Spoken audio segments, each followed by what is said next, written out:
Hello guys, in this video I'm going to show you how to edit your account in the Airalo application. The first thing you need to do is enter the app.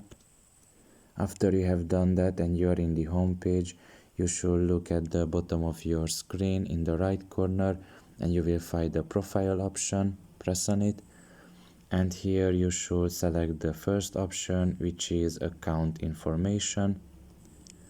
After doing so, you will enter to a page where you can see all your account's information, including your first name, last name, email or Gmail address, your current password, and mostly that is about it. So if you want to change anything in your profile, all you have to do is just press on edit. And you can edit here. You can see, you can enter the new email address and the current password, and like that the email address will be changed.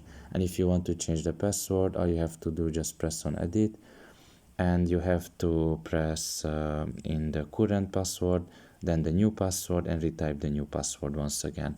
And mostly this is all about it. This is what you can change here. I hope this video was helpful to you. Thank you for listening and see you next time. Bye bye.